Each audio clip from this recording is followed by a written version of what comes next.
The following Conscious Consumer Network recording of a live broadcast is available to purchase in high definition at ethymarket.com. Support free and independent media by becoming a CCN pledger. For €10 a month, you can have unlimited access to CCN high definition downloads at ethymarket.com. Ethymarket, the ethical marketplace for conscious consumers.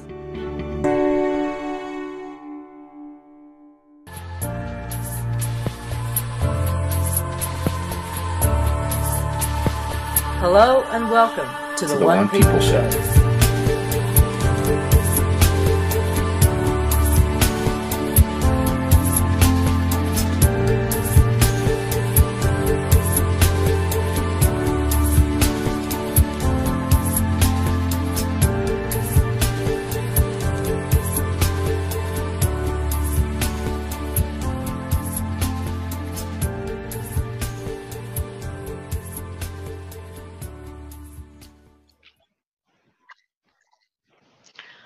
Hello and welcome everybody to this week's One People Roundtable. Once again with just Dee and myself. Not so much a round table as a kitchen table at the moment. So, hey Dee. Hi darling, how are you? I'm okay. It's been I love our little conversations that you and I have, and apparently everyone else does too. So it's a small table, but it's still round. And literally I have my computer is sitting on a round table. So technically it's still technically. All right. I just want to send a personal, if I may, for a moment, shout out and thank you to the people who have shown love and support for me over the last week. I have been overwhelmed with appreciation and gratitude, brought to tears once or twice. So thank you. And you guys know who you are in whatever way, shape or form you've offered it. I'm really touched and it's very helpful. Thank you. So I just want to get that out of the way. Because we love you, you know. Yeah. Thank you. I love you too. It's been a hell of a week. Sorry? Nothing. I'm being ridiculously silly. It's been a hell of a week. Yeah. What? Doesn't it feel like maybe that we should open every show should be the round table? It's been a hell of a week. That's our slogan, our catchphrase. Yeah. Yeah.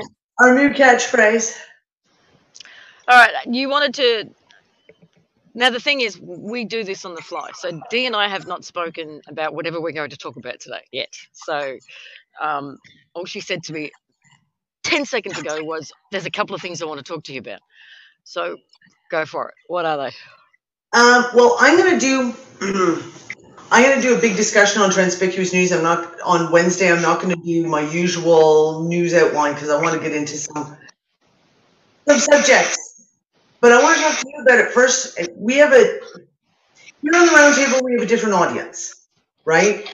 And what I would like, and I put out a notice to everyone, let everyone know, like the round table is going to be on, and I forgot. Hang on. I will mute out while you're talking, but at the same time, you're not very clear. If you could step forward a bit.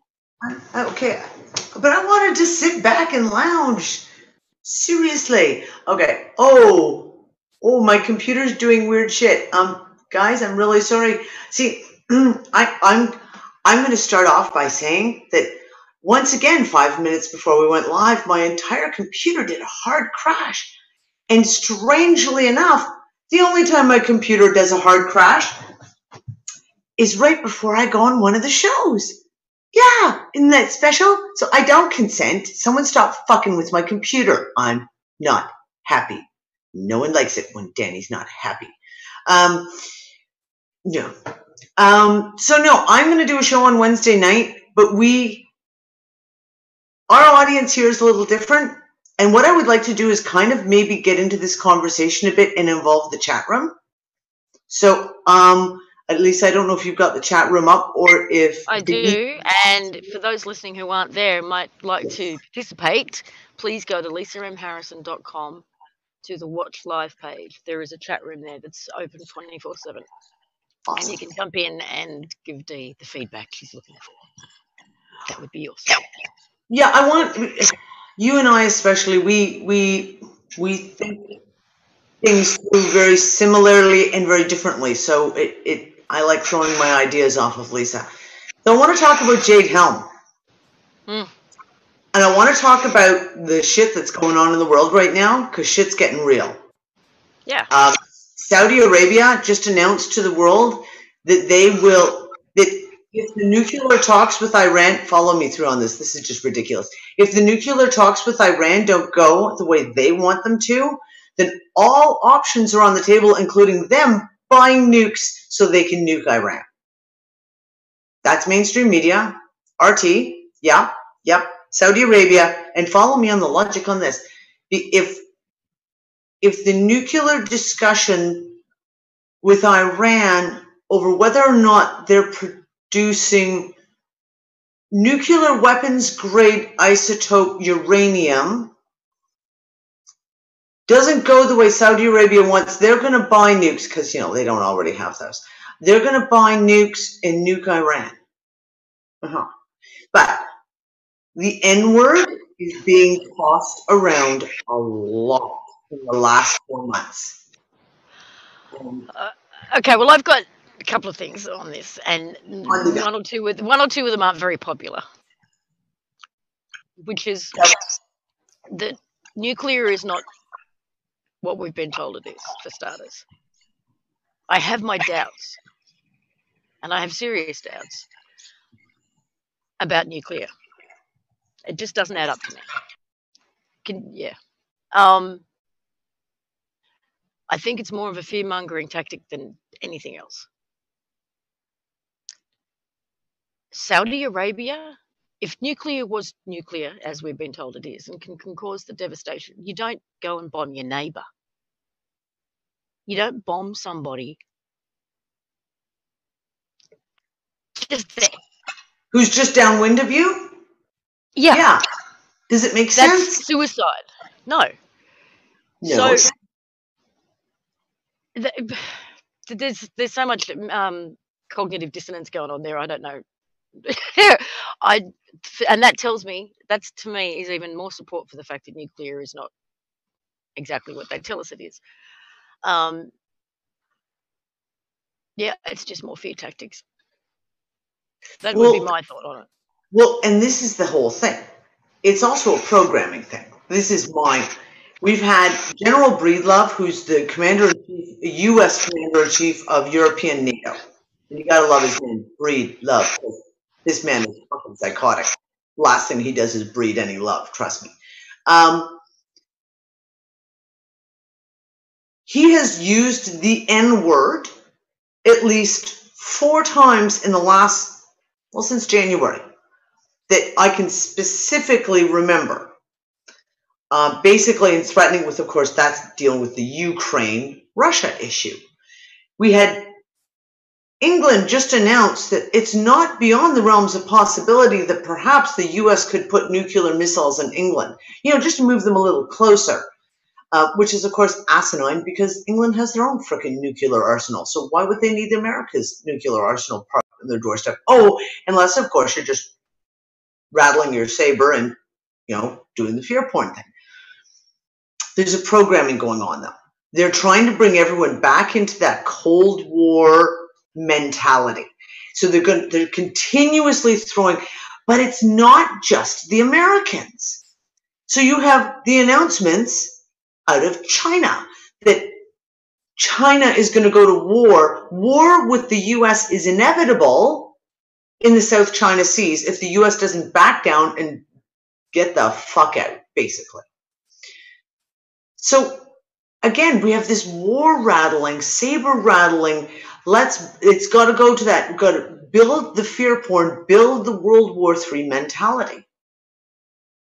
Or to add to that, you've also got the story. Now, whether it's true or not, I've seen no evidence of. But that all the Christians in Iraq, men, women, and children were being beheaded, rounded up and beheaded. And my first reaction to that was, Okay, we don't actually know if it's happening. We hope to God it's not happening. But the purpose of that, to me, was nothing but just getting the Christians rolled up to call for a holy war themselves. I mean, a holy war, they don't care who calls for it as long as it gets called for, right? And so you've got so much religious hatred being stirred up all around the world. You've got the nuclear fear being stirred up all around the world. You've got the so-called natural disasters, whether they are natural or CERN prompted or whatever. Honestly, you could have a meltdown and do yourself in if you think too much about all of this and buy into it all. And I guess that's the point. Here's the thing. Distraction. From? My whole thing, when China came out with the announcement that war with the U.S. was inevitable, and that ran across all the mainstream media. That was like Chinese media, that was like Western media. Everyone carried that whole thing. But hang on, weren't the Chinese going to be the American saviors about 12 months ago? Isn't that funny? So, distraction, right? Because the first thing your mind goes to is right. So the U.S. is going to fight wars on 5 fronts. Really, you've got the Ukraine, you've got the Middle East, you've got the South China Sea. They're picking a war with fucking Venezuela and South America. Oh, and of course, the shit that happened down in South Africa with Obama's trying to put his thumb on the South African government about uranium. Okay, so really, a 5-front war.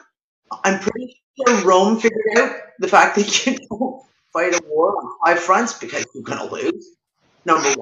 So it's asinine. The whole thing with the announcement out of China, it reeked of distraction. And it kind of, for me, solidified the fact that all this warmongering going on is really a fear porn.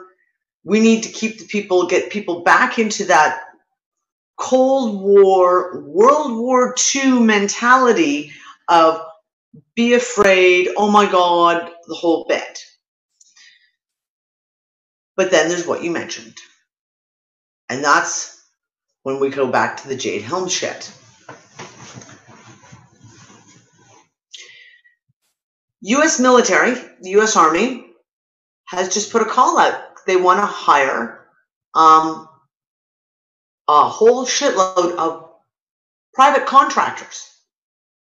And all the work that the private contractors are slated to do, i.e. what is in the job description, besides traveling, is doing things like fixing dams and dealing with basically what would, when you look at the description, it's the kind of stuff that you could see they're calling people in to deal with physical calamity, a physical happening in the city.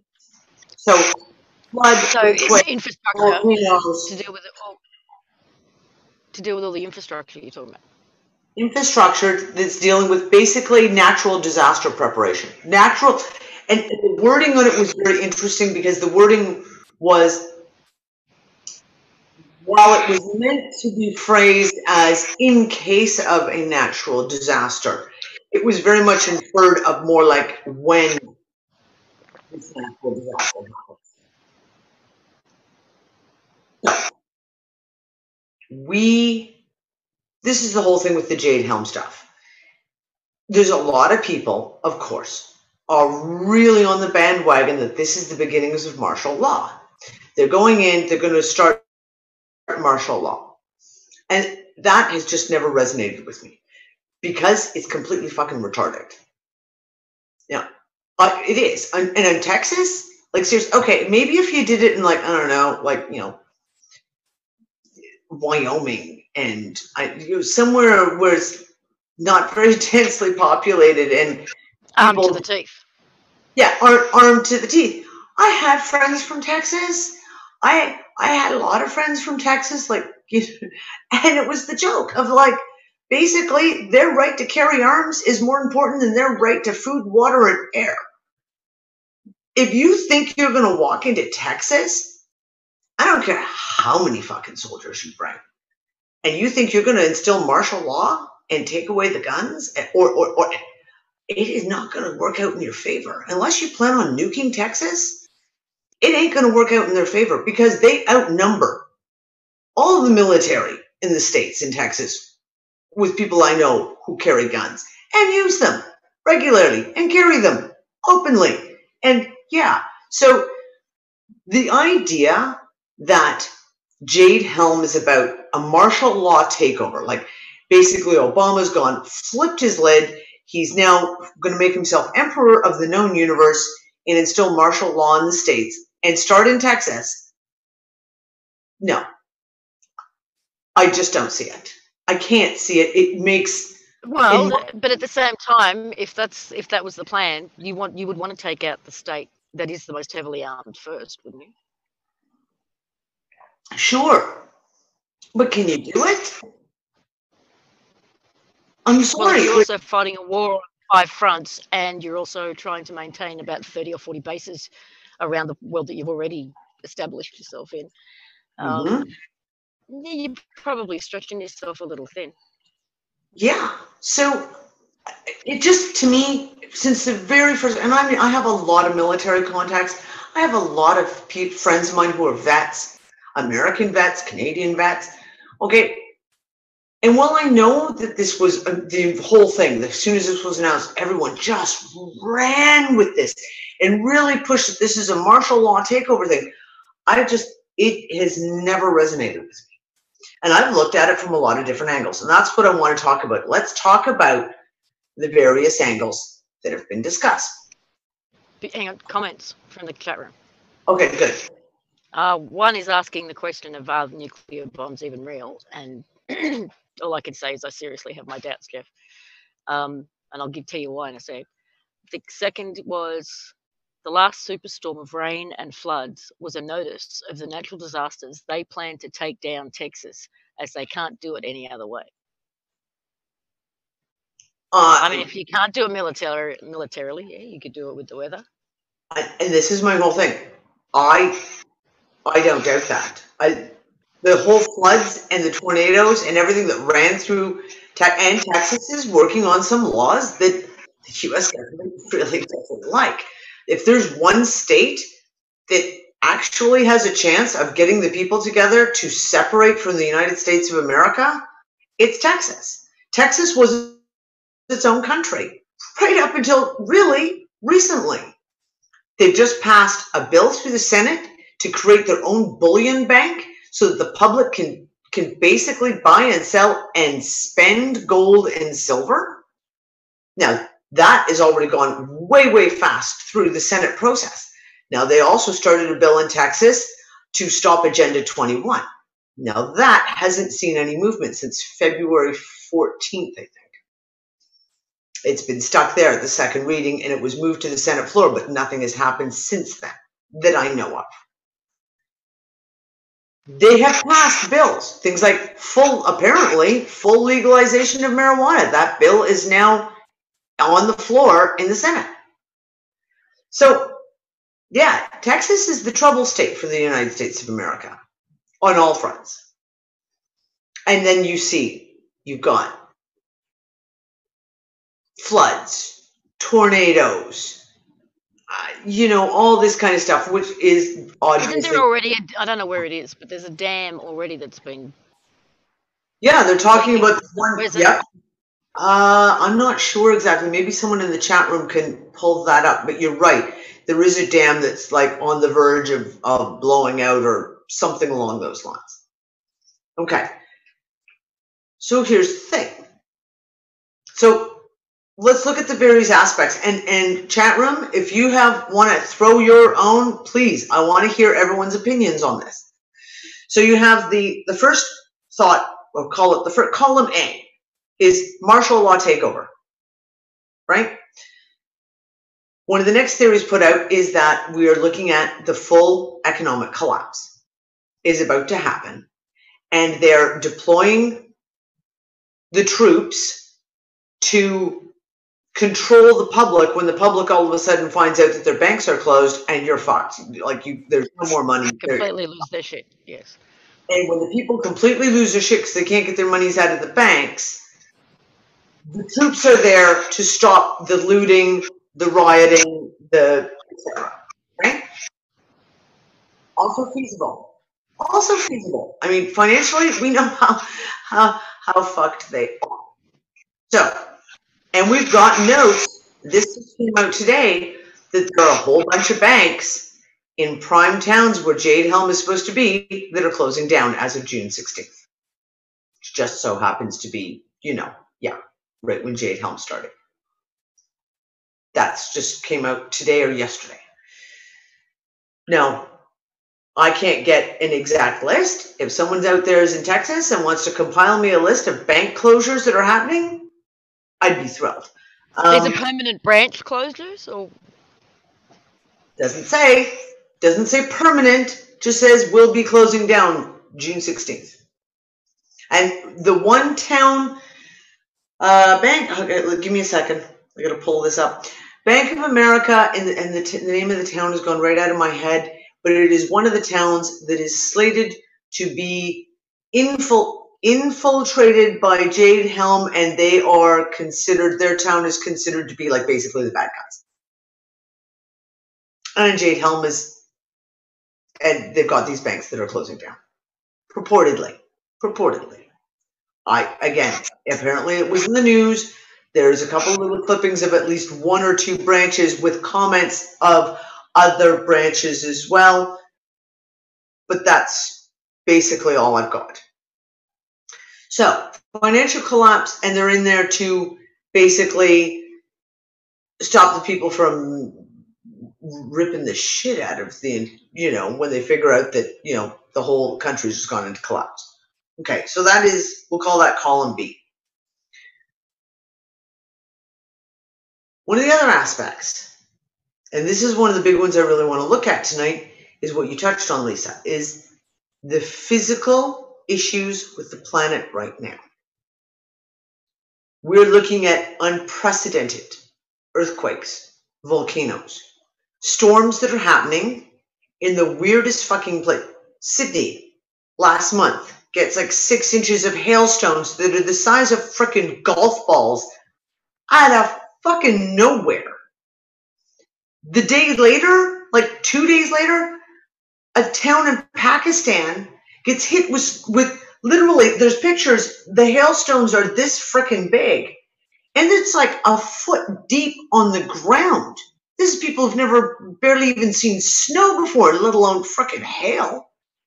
We have a heat wave in India right now that is killing people. I think they're now up to almost 3,000 people have died because of the heat wave. This is not the hot season in India. This isn't the hot season yet. There's a heat wave in Japan that's killed 100 and some odd people in Japan. This was in May. Okay, Japan's temperature zone, if you want to make a comparison, is very similar to northern states, southern Canada. They have winter, spring, summer, and fall. May, they have a heat wave so bad it's killing people.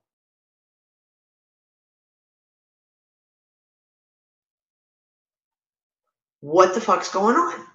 We have sinkholes. We have new islands popping up. Mm-hmm. Okay? So anyone who wants to deny that there's major earth changes going on right now, you're smoking crack. That's what it comes down to. It's the cause that is the question, not the fact that they're happening. Okay, well, here's my thing. There are times when I think, sometimes, and I know I'm guilty of it regularly, we jump to conclusions and we jump to the blame game and we say things like, oh, it's the cabal, it's the whatever, give it Illuminati, fucking whatever. It's the cabal, it's the bad guys. They're creating all these earthquakes. They're creating all this. And I really do think, considering what's going on right now, that perhaps we're giving them a little bit too much credit. There is a guy, and his name escapes me right now, but he does have his own radio shows. He's an author. He's Hollywood connected, and I wish I could remember his name. And Jeff in the chat room will probably know it. There's a book that I read of his a few years ago, which I don't have a copy of anymore. God. I'm sorry. This is all going to be too vague because I can't remember the names. But in his book, he wrote it as a novel, but he swears it was true. One of those. And it's about like Area 51, kind of what's coming out of there. There's a bit of time travel involved, I think. But the premise is essentially that there is a hidden group within the government that is well aware of and fighting ETs, the reptilians themselves. What is his name? It was a great. You're muted. This rant is going unheard. Sorry. John David Morton, Sands of Time. Jeff, yes. I knew you know it. Thank you. I was going to say, and I just read the Cliff Notes version of it 4 weeks ago, and went, yeah, it's interesting stuff. This guy's talking about. Yes. Yeah, I did have the book. I don't know if I still do. And it was a great book. It was a great read. But the whole time I was reading it, I'm like, I didn't know what was real, what wasn't, what was a twist on what was real, and what. Could you please highlight for us exactly what the real parts are so we don't have to guess? But I'm going to get there. That's category D. Yeah, right. That's category D, so you're jumping ahead. Okay. So, no, keep that in mind, because that is category D, right? But going back to the Earth movement stuff. Now, one of the things that I covered back in 2011 was the Inuit up in the Arctic screaming. Literally screaming. The sun is not in the right place. The stars aren't in the right place.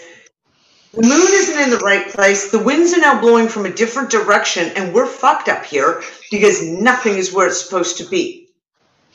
And that also reminds me, because it was during the tour, so at the end of 2013, there was this whole period where there was this information coming out over, I don't know, 3 or 4 weeks about the fact that we had literally moved in the galaxy. We were in a different part of the galaxy.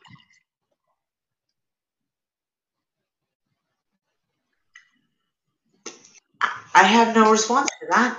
Neither do I, but I remember it. You know what I mean? Like, this is the whole. When you start now when you open the can of worms and you say, okay, let's put it all on the fucking table. All of it. Fucking all of it. Have we moved to we're on the other side of the fucking galaxy now. Put that. That is now category E. Done.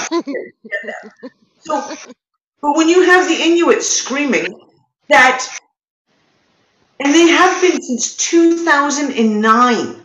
Since 2009, the Inuit people have been trying to make the world notice and say, we have a serious fucking problem here when the sun isn't rising in the right spot anymore. Hello? The stars are no longer in the right spot and the wind isn't blowing in the right direction. All the drifts have now changed. It's killing off all the wildlife because all the migratory patterns have all been shifted. And what was once where they thought it would be is now no longer there because everything's shifted. So, physical changes, earthquakes, volcanoes, bizarre frickin' weather happenings. Now, yeah, some of it's man-made, guaranteed. I guarantee some of it's man-made. Like the shit in Texas, I guarantee that was horrible. It doesn't even not even a doubt in my mind.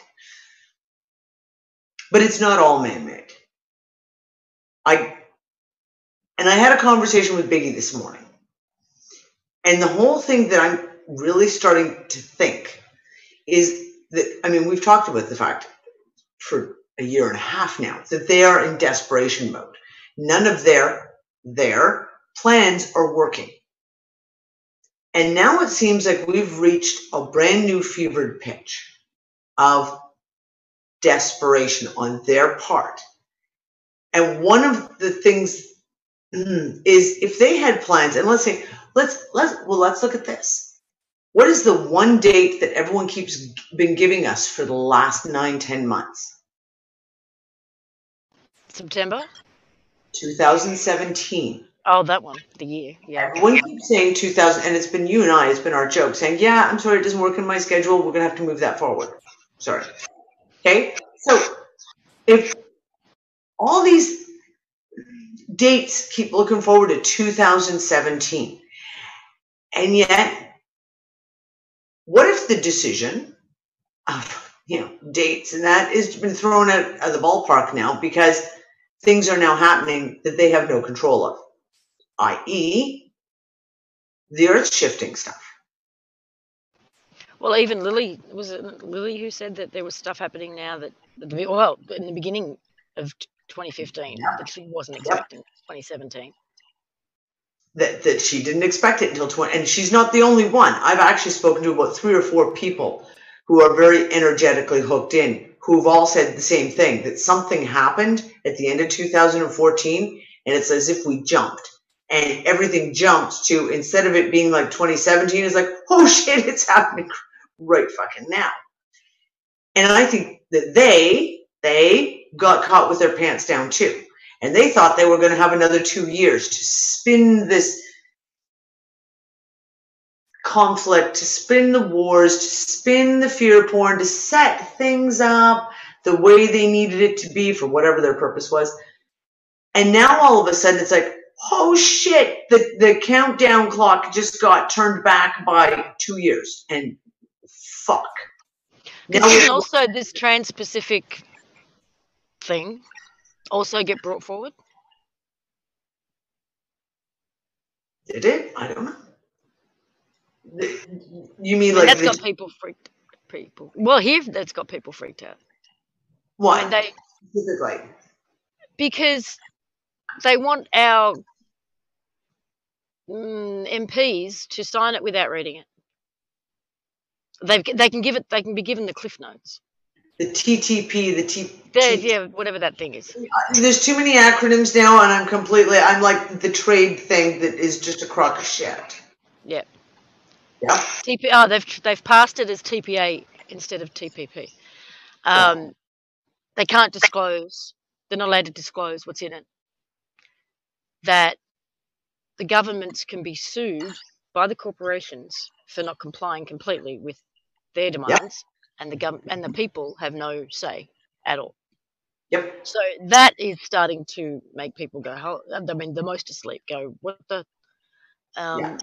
And I have a feeling that was brought forward. Yeah. Yeah. So we've got a lot that just seems to be exploded all at once. And it's really, really rushed. Like I said, there's this. It reeks of desperation. Since January, something shifted. Something radical shifted, and all of a sudden, everything has gone fast forward. Now, and I'm not even just talking about plans and agendas. I mean, time itself feels like it's gone into fast forward. I can't keep up. I literally, what day was it? Thursday or Friday? Thursday, I think it was like Wednesday, Thursday, Friday.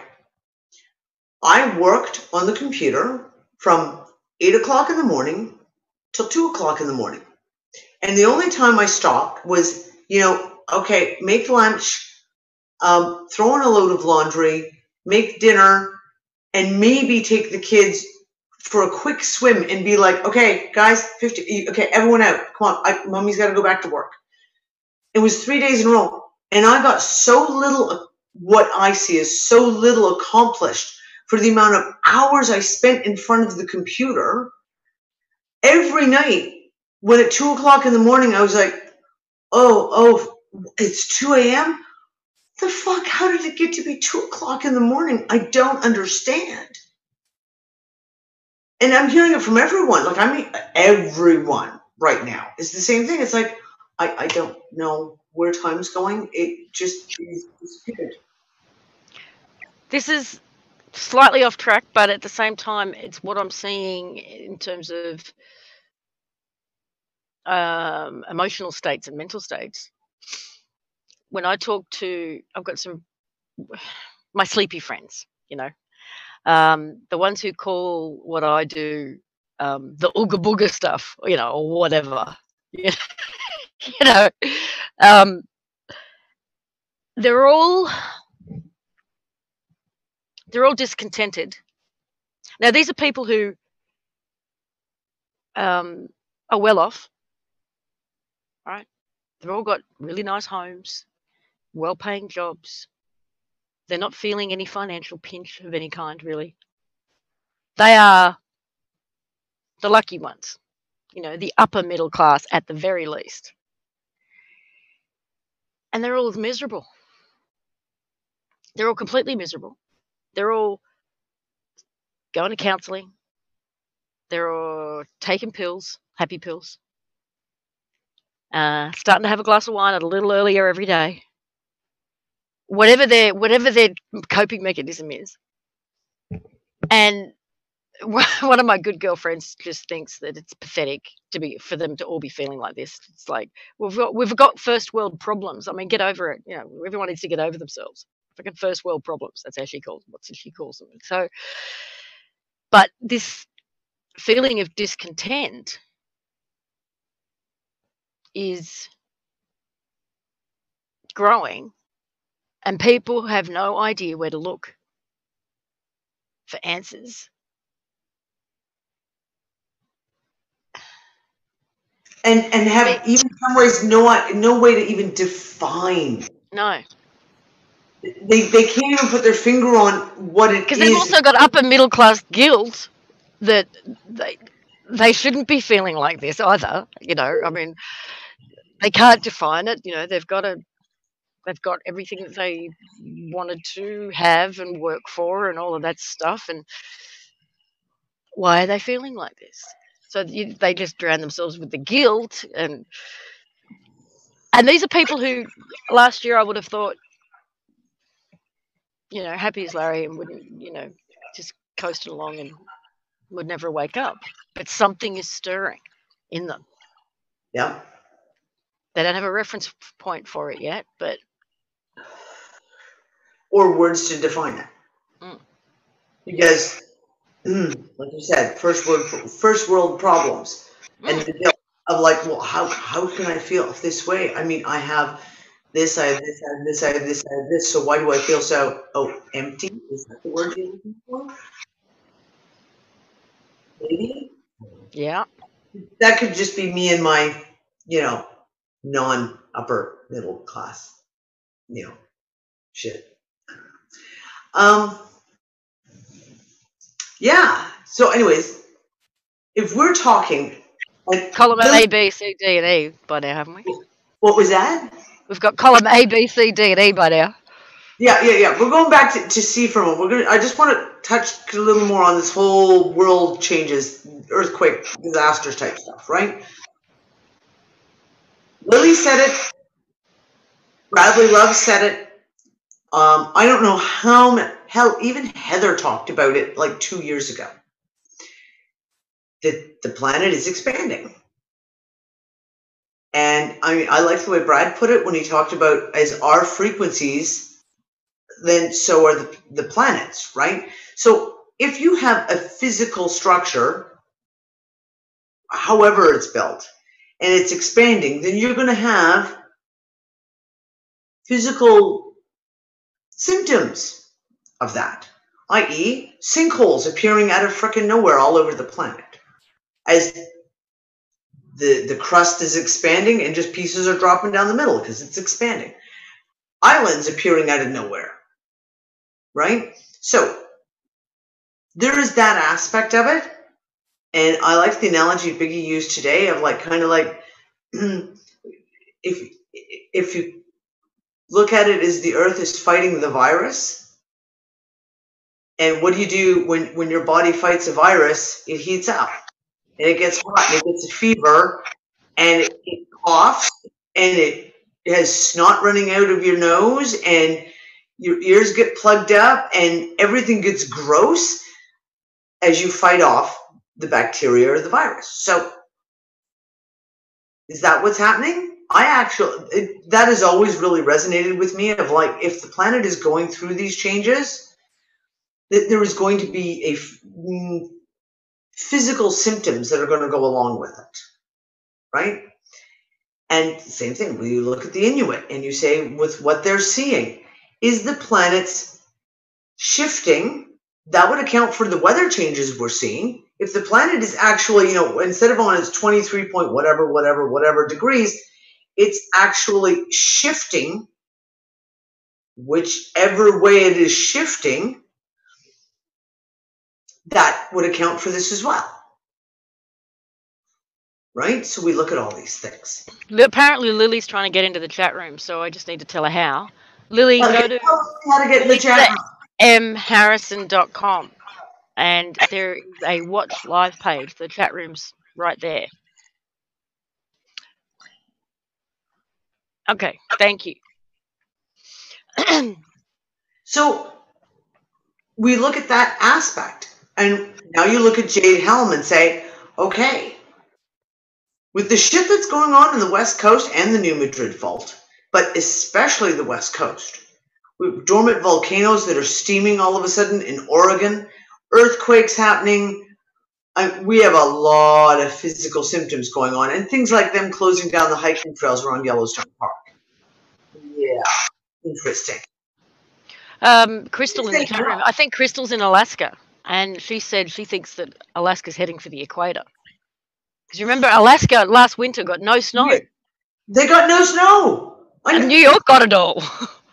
One of our good buddies, a good friend of ours, Wade, who's working on the crystal batteries with Nick, is in northern Saskatchewan. 2 years ago, when they were working on developing the first crystal battery, he tested his crystal battery that he made. It was winter. For 8 weeks running, it was 25 degrees below zero. Because that's where he is. 25 degrees centigrade below zero. That's where he is. It's northern Saskatchewan. Hello, this is Canada. Nothing out of the ordinary. I talked to him in February, early February this year. Him and his wife were talking about going out to the farm and start planting. He had freaking tulips coming up in February in northern Saskatchewan. It doesn't happen. Like, I'm sorry, it doesn't fucking happen that way. And this is the whole thing. We're seeing radical shifts in weather. And yeah, I have a friend of mine in Alaska who was like, yeah, I think I shoveled my driveway 3 times this winter. I've got some comments or questions for you from the chat room too. Yeah. D, what do they want to go dig up in the Texas Jade Helm towns is the question. There are many ancient tech sites just sitting there in plain sight. Yep. And there's a bunch of new stuff coming up now. Not just Texas, but there's, again, you got to look at the Grand Canyon. There's another one where they have all kinds of shit have been found. All kinds of stuff has been found. We look at the Middle East, but North America has its own hidden treasures. Colorado, where they found the petroglyph writing that matches exactly to the petroglyph writing in Australia and Yemen. You think I can find it? Because we're getting ready to do tug. I am trying to find someone in Colorado who can talk about the petroglyphs. You think I can find anyone?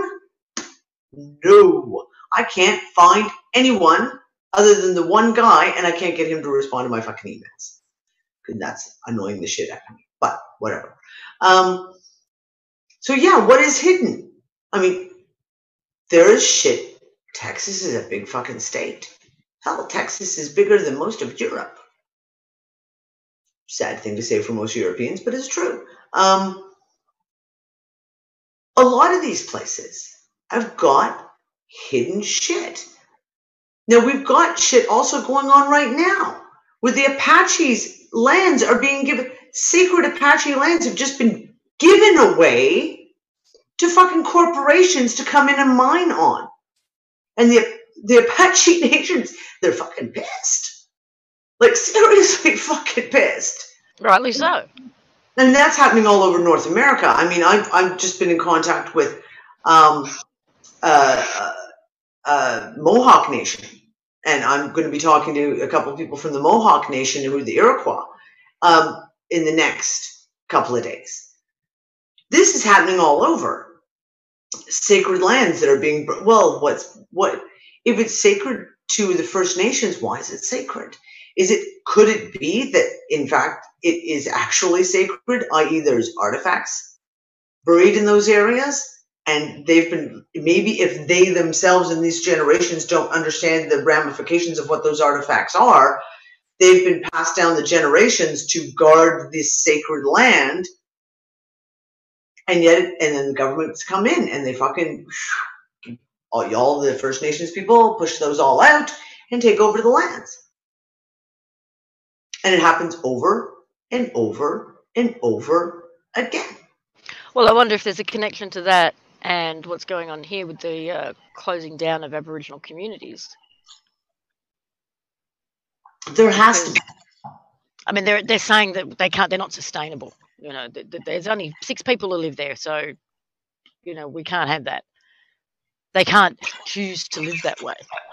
Okay, well, here's the thing, though, and this is my response to this one, because I grew up. One of my best friends when I grew up was Iroquois, and her brother was studying law at U of T because he wanted to get into the government to represent the First Nations bands. And so I got, like at 16, 17, 18, I got like really seriously educated on First Nations rights and what's going on. And I met up with him years later. And one of the things he talked about was exactly this kind of stuff. And this was 20 years ago, about the closing down of various reservations, etc. Accepts that. And they do things like, well, now there's only 100 people here, so it's not sustainable, so we're just going to close it down and move you all out. Well, the reason why there's only 100 people there is because the conditions are so fucking bad that the people have had to flee for their lives. I mean, it's like I said, there was the story he told me, and this I can't even remember because this was 20 years ago, was a band that had gotten moved.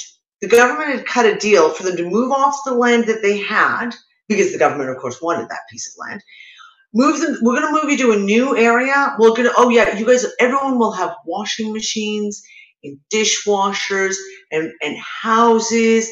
And yeah, you know what? They all got washing machines and dishwashers, but they didn't have electricity or fucking running water. So yeah, thanks. And they lived like that at this point when he told me this story, 15 years. These people had been using their washing machine basically as storage tanks. Like pull buckets of water out of the well and put it in the washing machine and kind of do your laundry in it and then wring it out by hand. And then they say, oh, well, you know, the people are, you know, they don't want these rights and they don't want these reserves anymore, so we'll just close them down. Well, yeah, of course. It's called starving them out. Lily has just made a comment in the chat room too, saying that the Earth is expanding and has also moved a bit, and this is why CERN cannot do shit, because nothing is connecting anymore. Yeah. And then the CERN question. And I'm beginning to question the CERN stuff too. Because I'm literally, when I say I'm putting every card on the table, I've been putting every card on the table for the last. So you mean the Sean David Morton perhaps premise?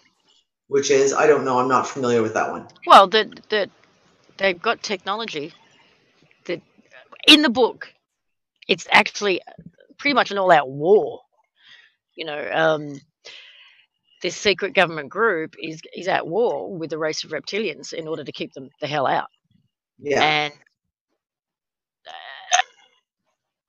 it could be it could be said that CERN is part of the technology in order as a defense, as opposed to. And that is one of the things that I'm looking at now. That's one of the things I'm looking at and saying, okay, well, is there a chance that, again, for me, I always come back to the factions. And you have these factions are working with this group, and these factions over here are working this way. And you even talk about the fact that one of the big things in the book that I've read, and I'm not quite certain it was the same one that you're talking about, but it sounds very similar, was that certain government factions were working with certain alien races. Okay, you've opened a can of worms for me, because I'm. On you go. You didn't. You've kind of segued into where I was going, with what I wanted to bring up with you. Okay, good. Let's go. It kind of all ties in. Flat Earth. All right. Really? Do we have to go there again? Yeah, but not. It's not about. It doesn't really matter whether it's flat, a square, a triangle. You're muted, so. That's what I say too. I don't fucking care what shape the planet is, because I still live on it and it really doesn't affect me. Yeah, that's not entirely the point. But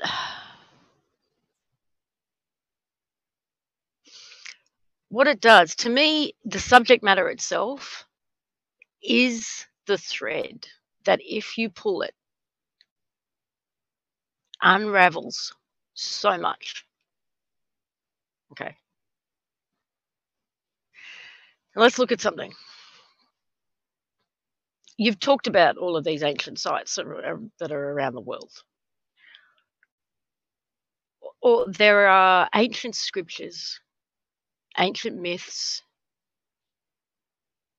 creation and or destruction stories from all around the world, all different cultures, and even in our current day religions that make reference to the earth being flat. It's the one piece that connects them all, from the ancient Incas to the current Bible.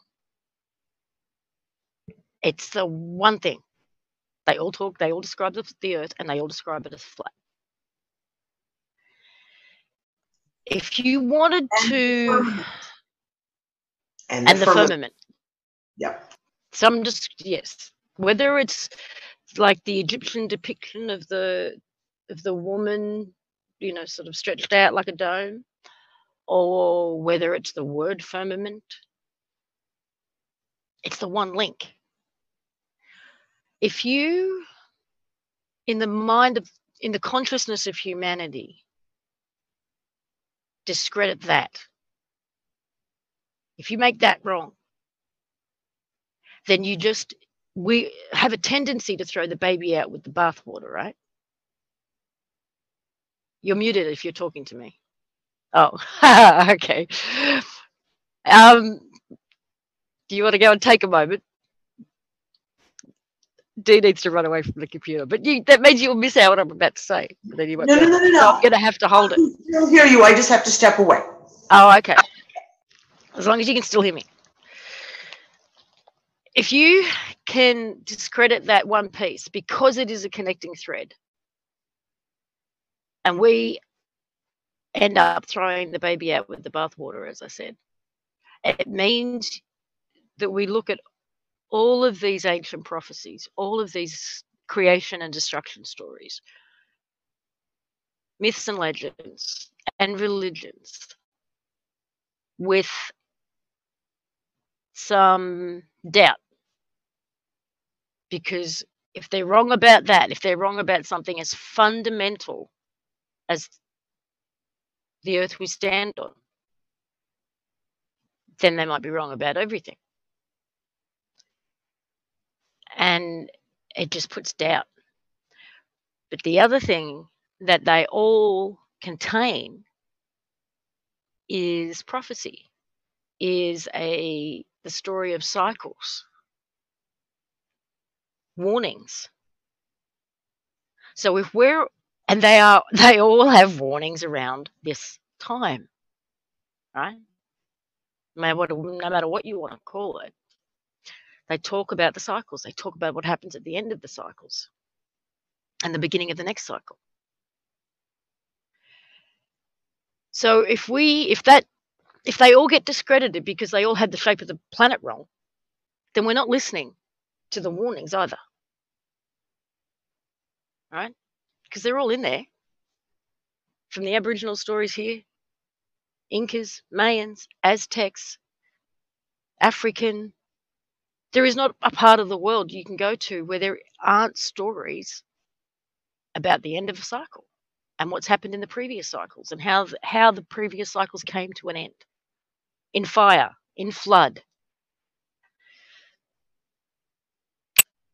So here's a what if. The dark rift in the Milky Way.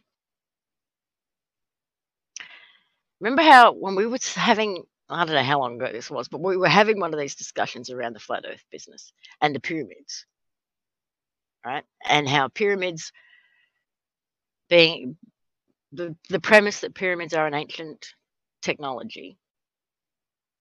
And when you look at their placement on the planet, especially if you look at it on a flat model,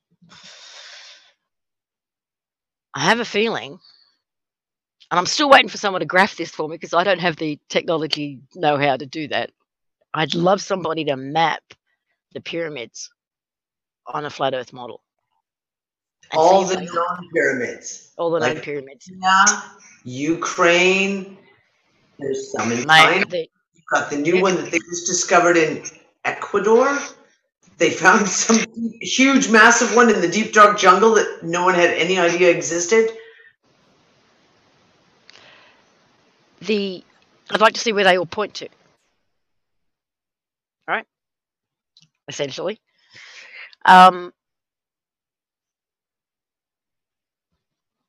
What if? Because there's stories. There are stories in this right throughout, all over. From the idea that the Great Rift, the Dark Rift, opens up.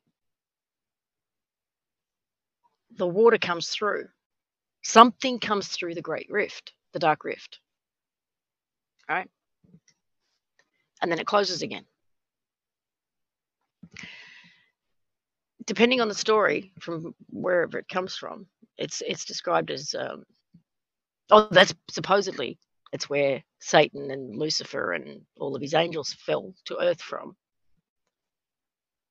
or it's waters that flooded the earth.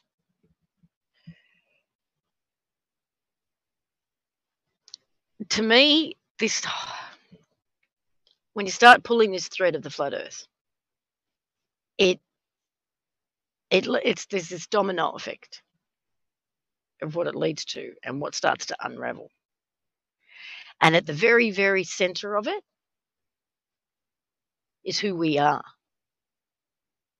And this is why we have so much cognitive dissonance around it, right? Because how do I put this? Because if we start to follow the thread and follow the stories and it puts us back in the center of creation. And I think we've been so brainwashed and programmed to believe in our insignificance that to wake up to and accept our true significance. You know, there's a saying that we're not really frightened. The thing we're most frightened of is our own greatness, right? And our own potential.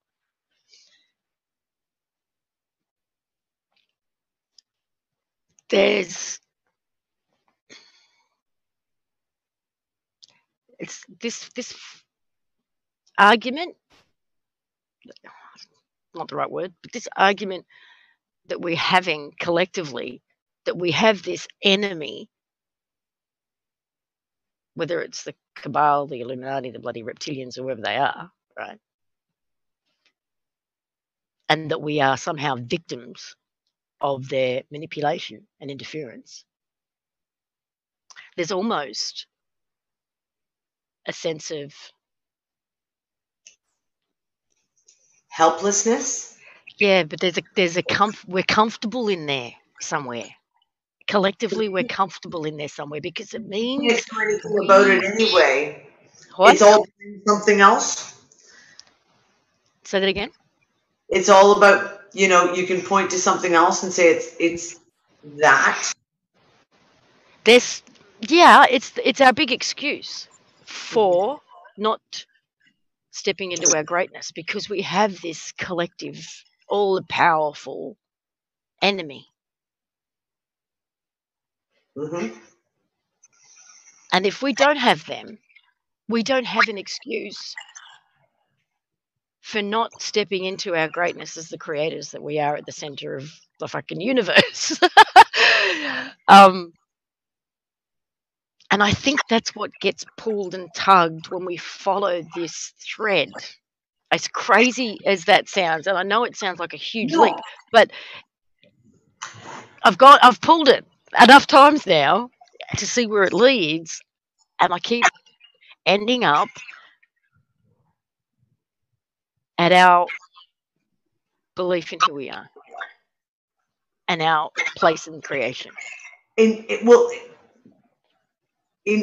the doubt of everything, because like you said, if they got away with lying to us about the simplistic piece of what shape our planet is, regardless of what the shape is, I just don't care.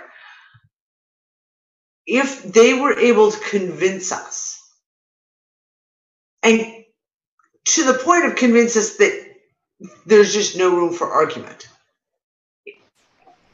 It makes us look too stupid to even contemplate. Well, yeah, and you have to, and it's like you said, you then go back and you doubt everything. You sit there and go, oh, fuck, if they lied to us about the shape of our goddamn fucking planet, seriously, what won't they lie to us about? Right? It now opens up everything to question. Now, the one thing I wanted to add... I think we just opened a can of worms in the chat room, though. Now tell me, and then I'll go over the comment. One more, because I just wanted to say, playing on what you were saying about the whole thing of like, when there's always someone, them, over there, or back there, who are the bad guys, who are the controllers, who are making all this terrible stuff happen. There is an excuse. And there is a way that people do kind of, you give up. It's kind of like, oh, that mountain is too big. I can't possibly climb it, so I'm not even going to leave my couch, right? And that's kind of along the lines of also what I was talking about, even with the earthquakes and stuff, where everyone wants to point everything as that's HARP, that's CERN, that's, oh, they are creating everything. But in saying they are creating everything, it's also a way of not having to look at it, because it's not real. Because people don't want to contemplate the realness of it. No one wants to sit back and contemplate. We're talking about basically what we're talking about when you talk about the legends of the First Nations people, the Aboriginals, the Hopis, the Mayans, the Aztecs, the theory of Iceland with the Ragnarok and all these. You're talking about biblical shit, and a lot of people do not want to look at that. So if you can blame the government for everything, they're creating all of this, then there's also that place of sitting back and saying, well, I can't do anything because, it's the government and I can't beat them. And then you also don't have to look at what if this is an end of a cycle, if this is something more than just a bunch of corrupt guys running around with trigger happy fingers and just trying to steal everything that belongs to everyone else. All right, let me have a look at this chat room. Okay, chat. It is. Let's hear it. Okay, everybody stop chatting for a second in the chat room and stop typing. Otherwise, it just keeps going straight past me and I can't see anything. Okay, I think Alaska, blah, blah, blah. Earth is expanding. We got that. There is a war for souls between Draco factions, says Lily. Like one side good and one bad, or two bad factions, and then our battle for our own souls being the good. Positive and negative soul harvest is a harvest.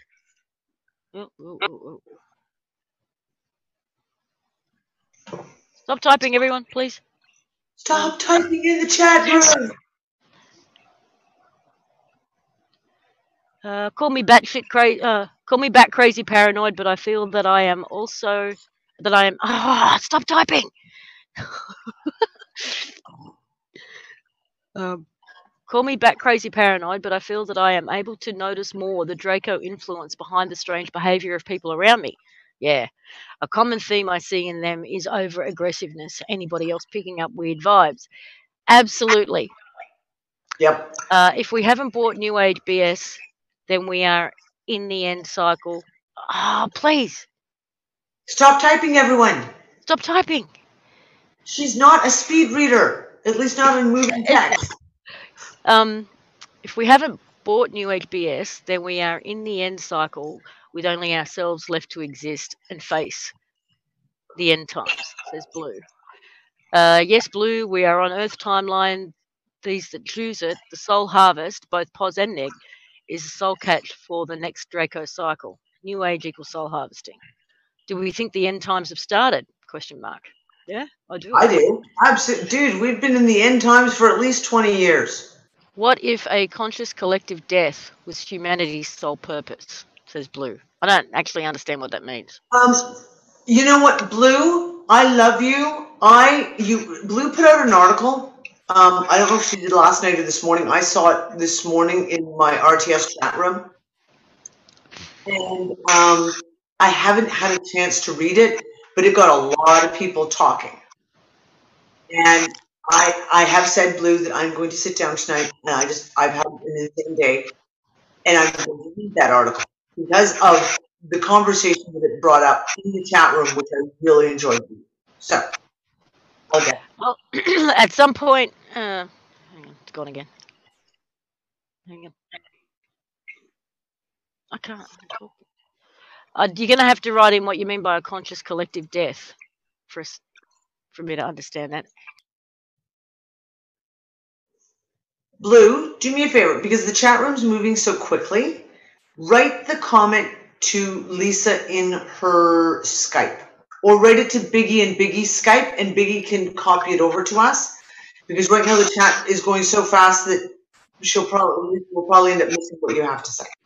So send it to Biggie in Skype, and then Biggie can just copy and paste it over to us. It was a very interesting conversation that was going on. And like I said, I haven't had a chance to read her article. I'm actually looking forward to it. Blue, am I muted? No. Blue says, I think our comfort is we know the cycle is ending. Yeah. Steve, actually, Lily agrees with Steve Richards. The conjunction is right now. Yep. Accepting these times invites us into our greatest internal creation power. Go in. Conjunction means what? Well, conjunction is just Steve Richards' term for the end of the cycle. Yeah, Lise, when we tune in, all that is keeping us in submission to their system will protest. Yeah, it's on the verge of giddiness just thinking about the conjunction on a day basis nowadays. It's used to seem so far off. Please explain Steve Richards' conjunction. I think I did. They were clever little buggers, eh? 10-year period when we can make a new choice for the planetary level dimension, meaning this 10 years is when we Earthlings can take full control of our planet. 2013 to 2023. And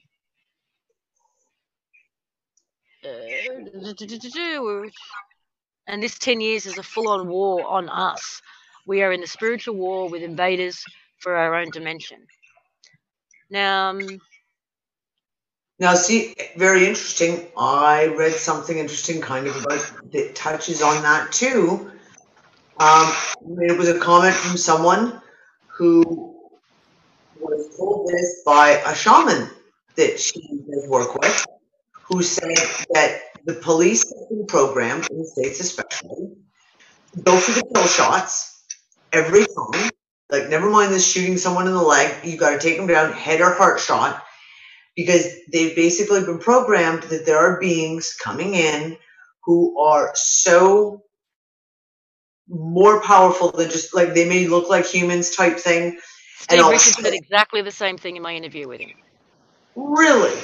He's has the same contacts perhaps, but he said the same thing, that the military are being trained for head and heart shots because they're 10 times, what's coming in will be 10 times stronger than your average human.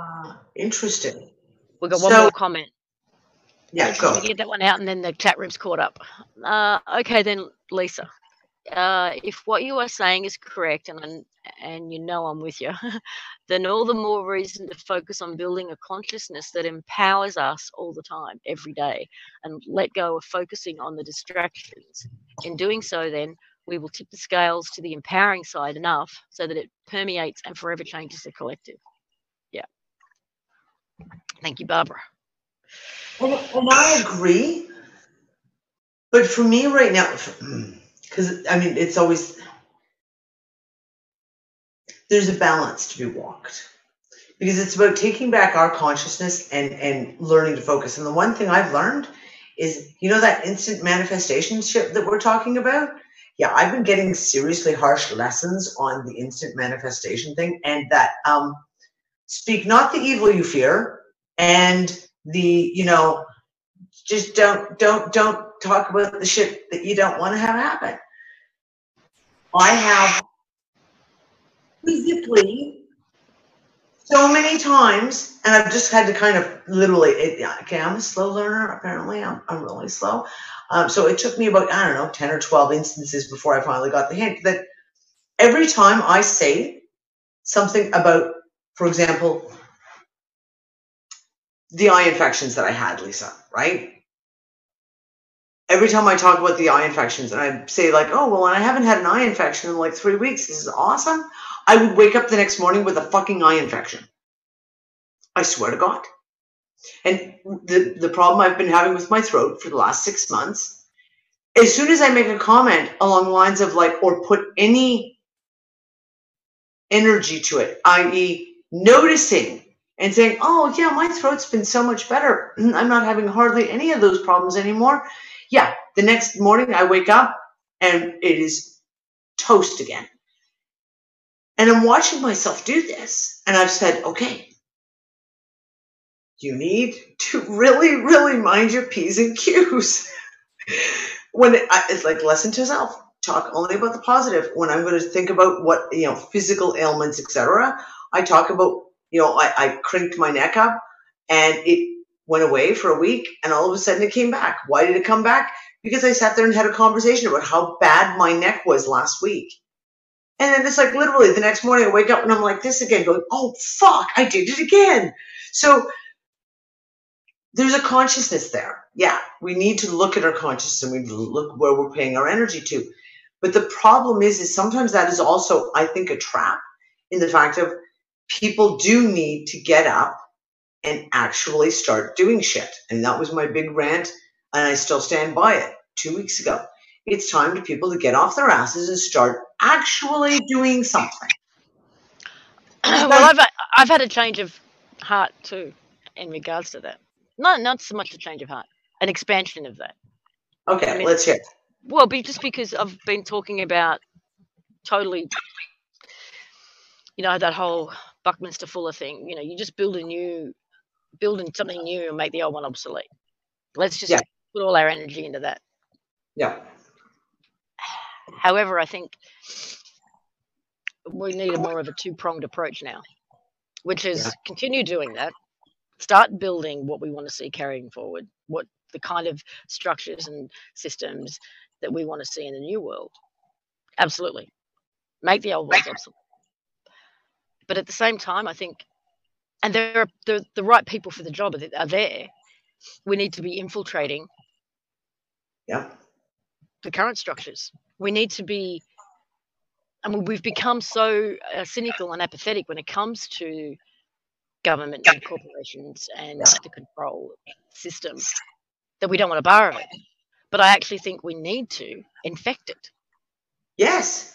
and be agents and moles of humanity and get into these systems, join the boards, join the committees, run for local government, get in there. I think we actually need to start doing that as well.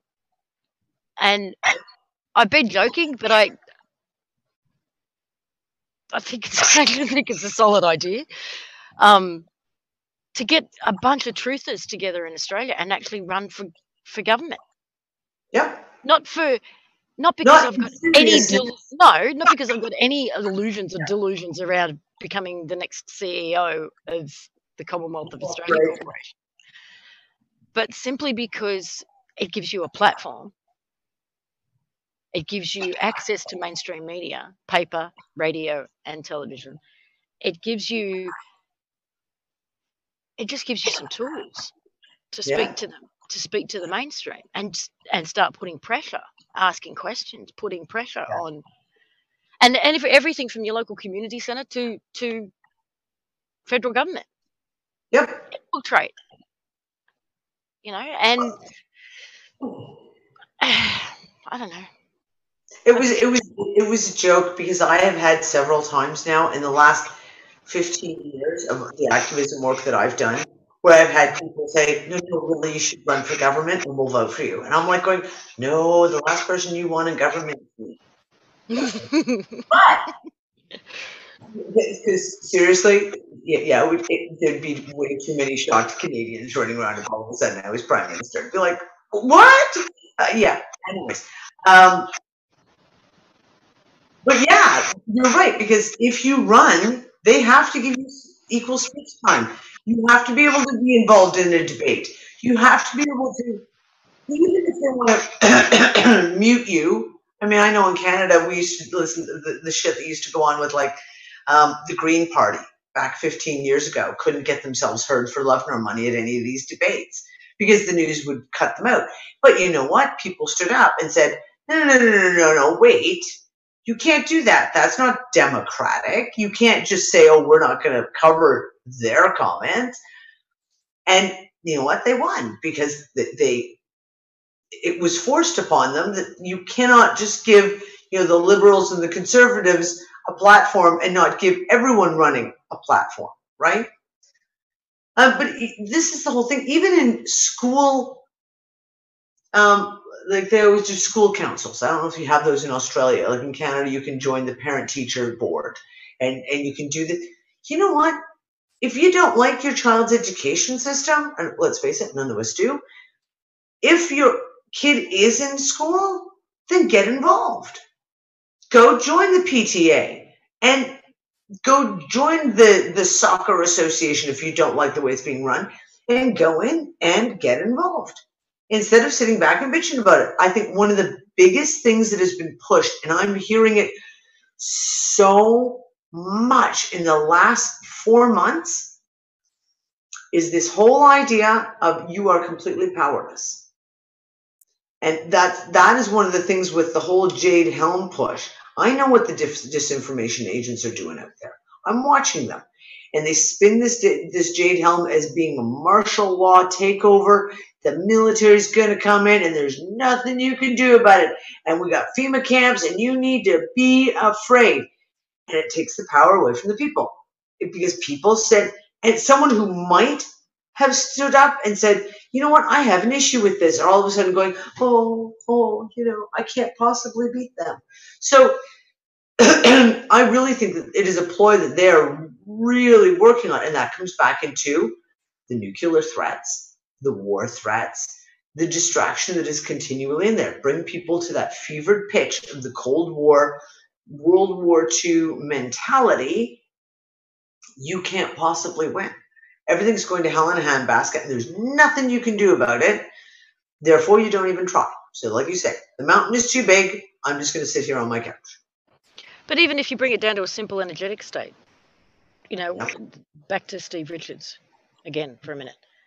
The trauma, fear and trauma is what opens us up to manipulation and being, I don't know, possessed by a bad guy. Controlled, however you want it, whatever you want to call it. Then all you don't even actually have to do any of this stuff. You just have to put people into a state of fear enough about it. Yeah. That's it. Yeah. And collectively, I mean, when you look at where we were collectively, in the Western world at least, in the 50s, everything was still kind of innocent in a lot of ways. Yeah.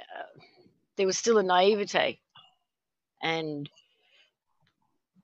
life was simple. White picket fences and, you know. Only took, you know, one wage to live comfortably. Yep. And then there was so much that hit and put fear and terror into the collective consciousness. The Cold War, Vietnam.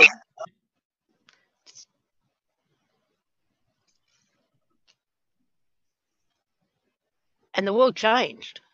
Did it change because everybody got so traumatized that they became manipulated and manipulatable just through the fear? Did that open up enough people? I also wonder, because when we talk about technologically, let's not even just psychologically, let's talk about technologically. You talk about MK Ultra, all of this stuff, even technology-wise. So the 60s was the real push for vaccines. The real push for vaccines. And the 70s is when you had the biggest launch and push for all this maximum vaccination. It's when you had very interesting political agendas pushed and very interesting movements come forward. And they just all skyrocketed all at the same time. And I often have looked back at that, especially in the 70s, as being a trigger point of, if we could find out the truth behind the technologies that are used for mind control, the things that are used for frequency. Now, they had a basic understanding, even in mainstream, of ELFs and ULFs, ultra low frequencies and high frequencies, et cetera, et cetera. Was that when it was started? Is that when they built it out with the fear, and then they pushed these radical changes? So the 60s, you know, protesting against the hippie movement, and then you have the feminist movement that really pushed hard in the 70s. Now, we can look back, and I'm sorry, there's going to be a lot of women who are going to hate what I'm about to say. The feminist movement was a controlled op to destroy families and to separate the sexes, men and women, and to build separation, distrust, and control. And to put women in the workforce, not because, you know, they had to, but because they wanted to, because, you know, I'm equal and I can do this. It was a controlled opposition that was done deliberately. And you had this push. And now all of a sudden, it just took off from the beginnings in the 60s. And then you look at the 70s. And then you watch it just skyrocket in everything. And you look at the changes of medicine, the changes of the control of big pharma, the changes in the control of oil, even the big oil industry. There was a massive shift during the 70s and 80s. Massive shift. So, if you watch this, can we backtrack the technology? Can we backtrack and say, yeah, the fear porn was the lead up to it?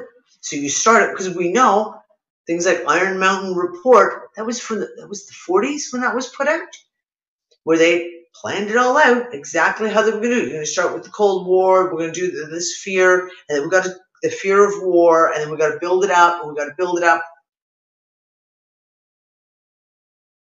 It's a pretty fucking smooth pathway they built for themselves. Okay, again, there's an explosion in the chat room. And I want to go back to what Blue said. She's elaborated a bit. Conscious death means we accept this is the end times and our focus is on preparing for death, and now perhaps addressing the topic of how to remain sovereign when we go through transition and how to travel as a collective conscious humanity. Are you talking about a physical death? If so, because I don't consent. Sorry. And also in the chat room,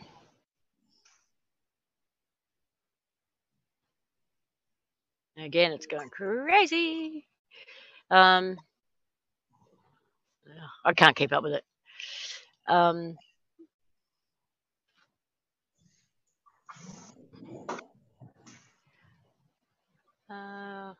Have you correct me up to yeah. Blue, yeah, as in the results of the end times. So yeah, you actually think that humanity is going to die off? I'm not too sure what you mean by that.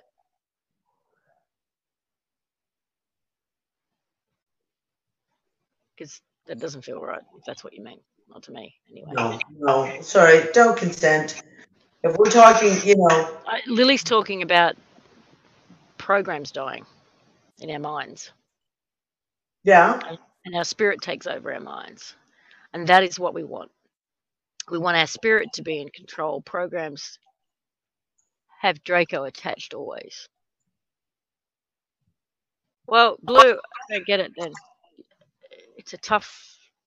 Yeah. No, it doesn't feel to me at all like... Sorry, Lisa. What are you sorry for, Lily?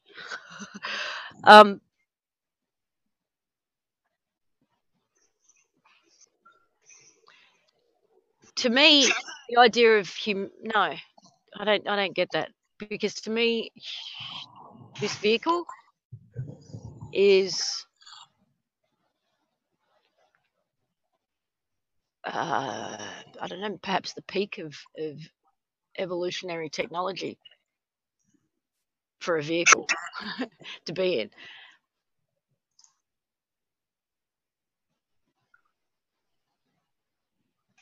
Us as a programmed being will die. Oh, yes, okay, says Lily. I don't know if Lily and Blue are saying the same thing. I think they're talking about different things. It's getting hard to follow. Well, this is it. And this is where I talk about, basically it comes down to what you and I have always said. No one has the answers. No one has the answers. I'm sorry. No one has all the answers. We have thoughts. We have what resonates with us in here. We have the dots that we can connect. And we don't have the answers. What we can do is kind of like what I wanted to do tonight, which is what we're going through, is putting all this stuff on the table and openly discussing it. And we can talk about, everyone's got an opinion. Everyone has a thought or a process of how they see things. But in the end of it all, none of us have an answer. Okay, I'm going to throw something else out there. On you go. You and I watched the clip. You sent it to me. The one with Joe Rogan in it, right? Yeah. We need to get Joe Rogan on the show. I've decided. And you put that together with the movie Ex Machina. Yeah.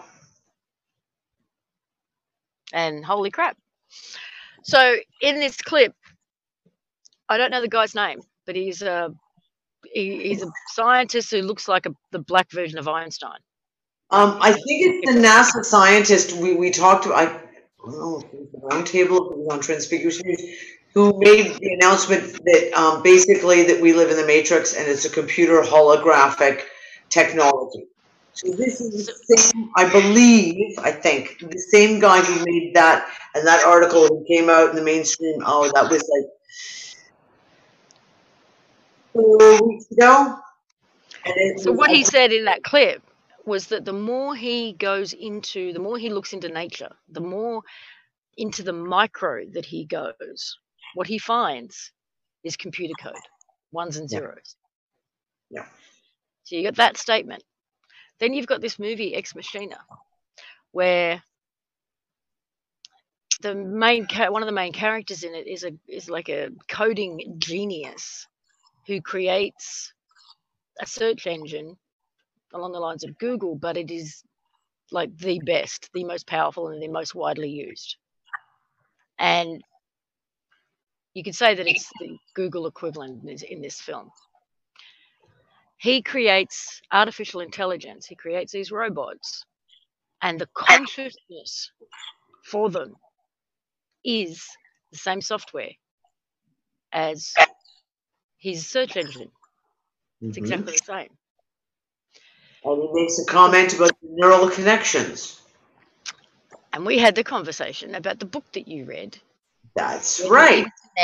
Where the internet achieves consciousness. Yep. So I'm putting all this together, and I'm looking at it and saying, okay, what if this really all is just a computer program, a matrix, and that the internet, because it is made up of us, it's all of our thoughts, all of our experiences, all of our memories, all of our ideas. It's all going into this, that we're actually writing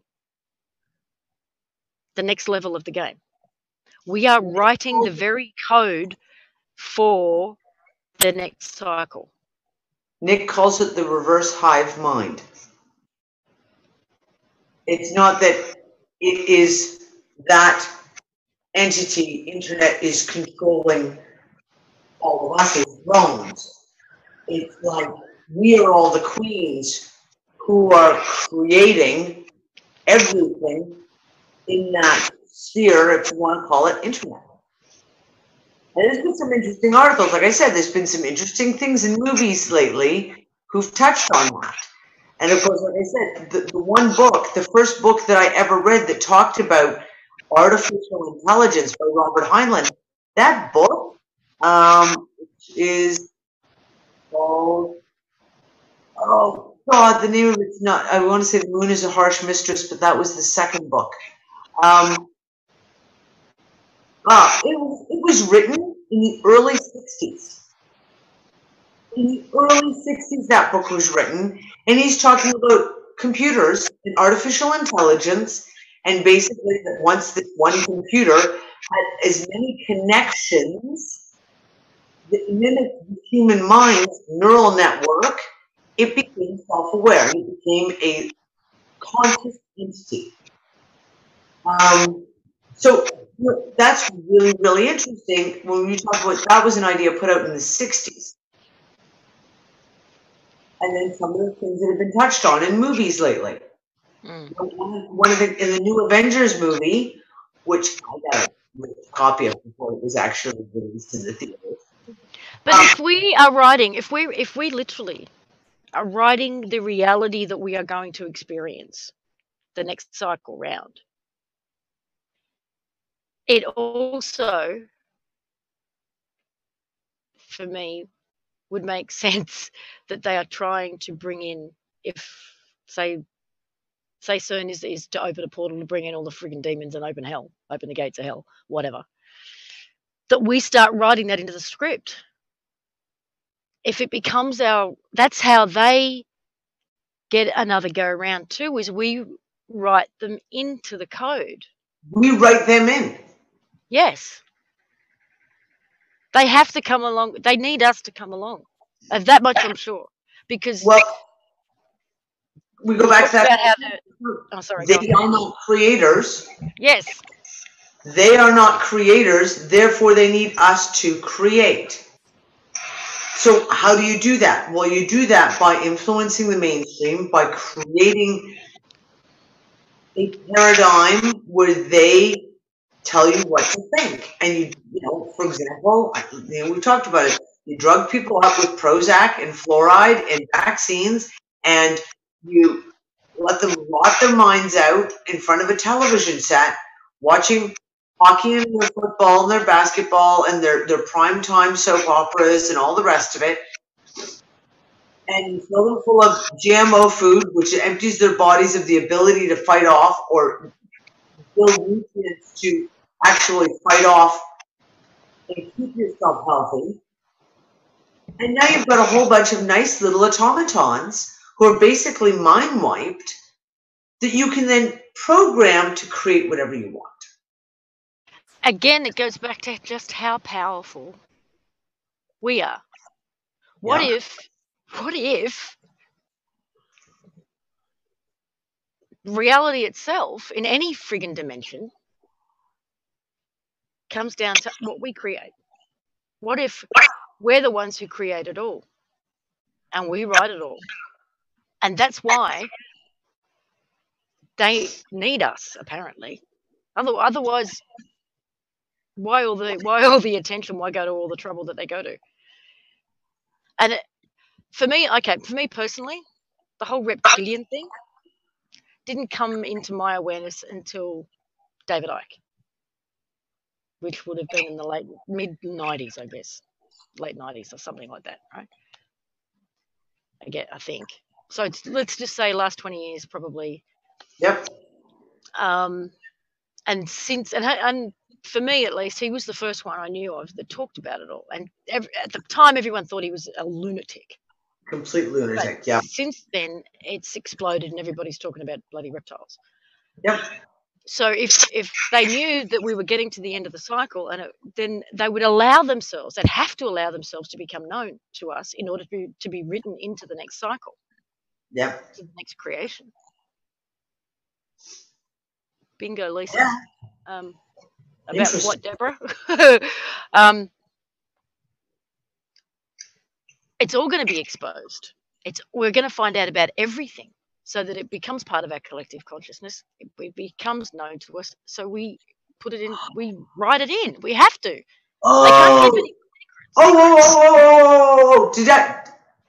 Did I send you the video about NASA and the trip to the moon? And basically, the video is called, hold on, Strange Thing Happened on the Way to the Moon. Yeah, funny thing happened on the way to the moon. Yeah, funny thing happened on the way to the moon. That opens up with the scripture, and it's Matthew 27. Oh, frick, it's gone right out of my head. And the scripture is basically what you just said. Everything will make itself known. Everything, and I'm not even remotely paraphrasing that correctly, and the wording has gone right out of my head for this moment. But it opened up basically saying that everything will make itself known. But it was kind of like everything has to make itself known. And I said, that's really, really interesting. Nick and I both discussed it and said the two sides of it. One is they must give notice on everything, right? We have to be given notice on everything. It just doesn't mean that they've been told how they have to give us notice. And number two is everything will make itself known. As in, we will be able to figure it all out because it has to be seen. Except, like you said, if you look at that as being biblical and you say, okay, well, if the Bible is their game plan book, it's their playbook, everything being made known would make a lot of sense if they need us to write them into the next chapter. I think we're onto something. I think we're onto something. We have you figured out, you fuckers. Don't even think about it. Because this also goes, I just got reminded of that moon vision thing I had. Oh, okay. Oh. What? Well, just because remember I talked about our categories, we didn't actually get past D. D was the whole alien invasion type thing, right? Oh, okay. Well, if you want to talk about programming society and creating that, what have they been doing for the last, let's call it 20 years?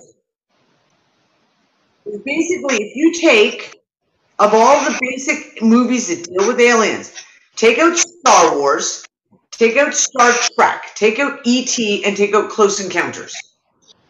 Isn't that an interesting little circle of movies there? We'll get back to that. Okay? The Aliens movies, the Sigourney Weaver, your Independence Day, your all these movies that have come, the Battle over Los Angeles, even to the point of like Avengers, Transformers, all these movies continuously dealing about the aliens are coming and they're going to attack us and we're going to be how we have to fight them off and we've got to overcome, etc., etc. And in every way, the only way you actually win is through, one random person becoming the hero type thing. Oh, and there's a nice setup too. Wrapped in an American flag, don't forget. I wasn't going to go there. Go there. Shh. I actually was with a group of people in Thailand when Independence Day was launched, and it was great because in Bangkok we had the movies on DVD before they were released in the theater in America. It was funny, and we actually made a group of Americans almost cry. It was a group of Canadians, Australians, and British. After watching Independence Day, they actually hung their heads in shame and snuck out the back door. But I digress. So if you talk about creating something, here we are. We're going to do another piece of programming. The other piece of programming is that the aliens are coming to get you. And they want Earth. Not the people. They don't want the people. They just want the planet. Because the people are useless, right? Because let's face it, we have no value. We're completely useless. We are just literally, these things that are on the planet that they want because the planet has value, not us. So, because that really is basically what it comes down to. Humans are either eaten for like cattle or they're just slaughtered wholeheartedly just so that the aliens can have the planet. So, programming. Place that into consciousness. Is that what it is? Is that they needed us to create that reality? And we've always kind of taken that as the opposite way of like, oh, look at it, they're trying to make us afraid of the aliens because, the aliens are always the bad guys. Oh, they're just trying to make us afraid of the aliens so that no one will want alien disclosure and no one will. Or is it that they literally just created that?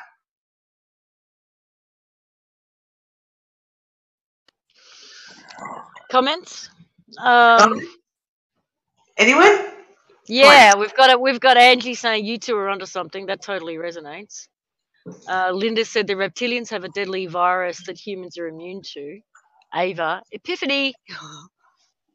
Lily, it was also they can be included in humanity's future. He. Keep on dreaming. Jonathan, yes, wow. Lily, exactly. This is why the New Age was created. It's a piece of cake then. We just don't write them in. I'm for it. I have a very, very big eraser. Erase them. Hand me the liquid paper. I'm just going to wipe them all out. Just saw Jupiter ascending. Same stuff there. Mm-hmm. Yep. A lot of interesting stuff was buried in that movie too. It fits with little pieces from many places. Yes, Dee, they want Earth, but they can't have it because Earth has been playing hard to get. So for now, they want us, as many souls as they can to get to their purchase bucket. Stargate, people are used as hosts or energy food. I heard, Lily, that the archangels are multidimensional with giant light bodies and they don't have wings but manifest so powerfully. There are wisps that appear at their sides. Anyway, what do you have to say about the arcs? No. She's asking, or he's asking, Lily. Okay, Lily can handle that. We can leave that one alone. Lily can handle the archangel shit again. Please, let's not do that. Okay. And again, for me, comes back to pulling the thread of the flat Earth, because that's where it leads. It leads to who we are. It's all tied in. AI, the internet, Well, can I Consciousness, out? end of the cycle. What? Yep. I know a lot of people had a hard time following Gary David when he was on talking with us. But think about some of the comments he made on the show like a month ago, and now put this in the context of what we're talking about right now, and it makes a little more sense. Say that again.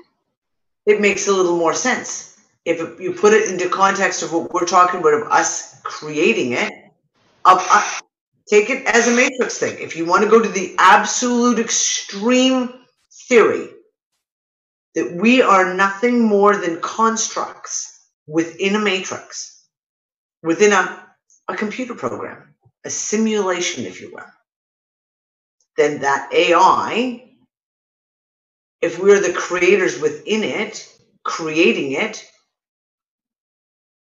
then it puts another whole spin on that whole creation process, right? Like I said, as in literally creating it.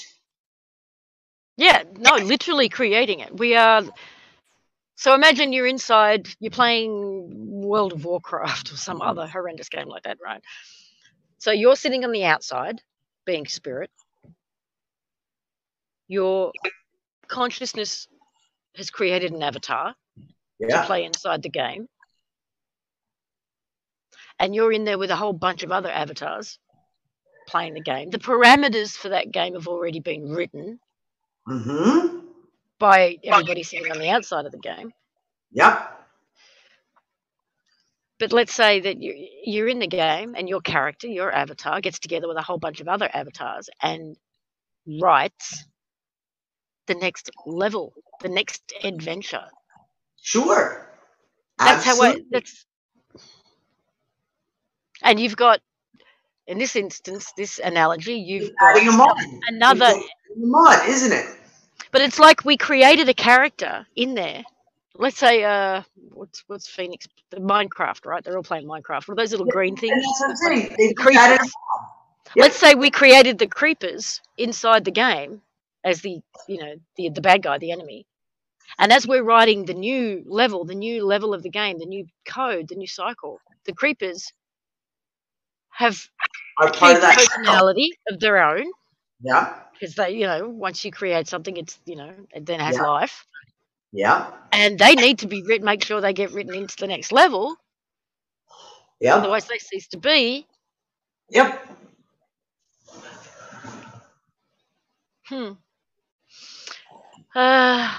Okay. We've got 8 minutes. To end on time. All right. Well, I'm just going to go over. Well, I mean, that is seriously,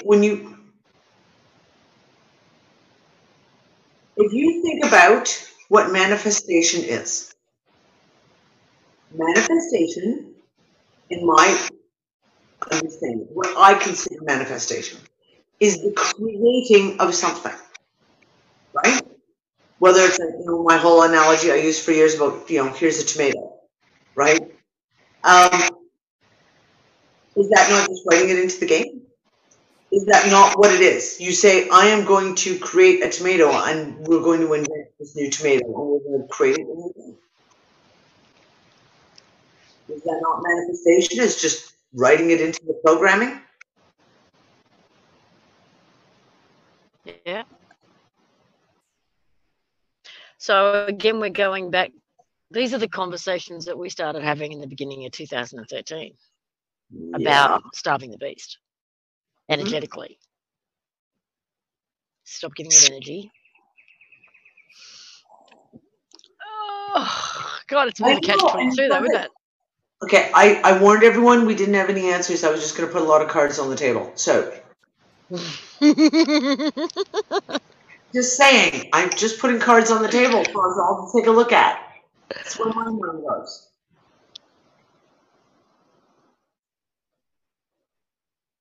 I don't know, this whole analogy of and maybe, I don't know if it's an analogy. It could actually be ones and zeros for all I know. Yep. But I do feel like we are collectively writing the next cycle. whether it's the next level of the game or the next cycle, whatever you want to call it, it is our creation. And I do believe that whatever else is in existence, we are the creators for. Mm-hmm. But can I just go back for a quick second? And that is mindset. When I made the comment, was it 2 shows ago? I think 2 before. I think we've already won, and that's my mindset. And I refuse to change that mindset. I know we've already won, and we're going to go through some serious shit. Right? I take that back. We're not going to go through some serious shit. I'm not claiming that. If we go through some serious shit, I know that we've won. And that's where my mindset is. And I refuse to even remotely hold on to any thought other than we have already won. Doesn't matter whether it's winning, if you want to not use the word win, because let's face it, then you're talking about sides, etc. I do not believe that we will fail, i.e., the perception of fail that we have in this physicality. Well, let's do an experiment. Okay. Let's play a game. Let's play a childish game of pretend. Just for the next 24 hours, if that's all we can manage. Let's pretend that we are God. Literally. Okay. In the biggest, broadest sense of the word. Okay. That everything I experience, this entire reality, is absolutely mine and mine only creation. Step into that. Step into that and own it. And for the next 24 hours, I like it. Know that you absolutely have the power. It's all yours, to create, manifest, experience, and see, hear, touch, taste, and smell whatever it is you desire, and only that. Challenge is always to be mindful of every single thought that you have, which is exhausting. But exhausting, let me tell you. But if you really embrace the idea that every single one of those thoughts is a creative act, and you will see it, taste it, touch it, experience it. Let's see how we feel at the end of 24-hour period. Can you go there? Can you get into that? Okay, sure. I'm going to take this one step farther because we only have like 3 minutes left. Lisa, would you join me on Conspicuous News Wednesday night? When's that? Thursday morning for me, I guess. Thursday morning, exact same time as this show started, but yeah, you're Thursday morning. Oh, okay. Okay. How about let's run this experiment for 2 days? And you know why? Because I have a lot of different because this is a lot of the stuff that I want to talk about on anyway, as far as the Jade Helm stuff, etc. And at the end of the conversation, because we may have something else to discuss on that show, I will fill you in at the end of this show. Lisa and I have been able to connect for the last 24 hours. We'll open the chat room and say, okay, guys, all of you who were there Monday night, come back Wednesday night. How'd the experiment go? Let's take a half an hour and discuss it. Okay, just going to ask in the chat room, who's playing? Who's playing? All those who are playing, say, all right, Biggie, put your hand up because you're playing too. Yeah, you're playing too. Create responsibly, yes. Yeah. You girls are holding back on...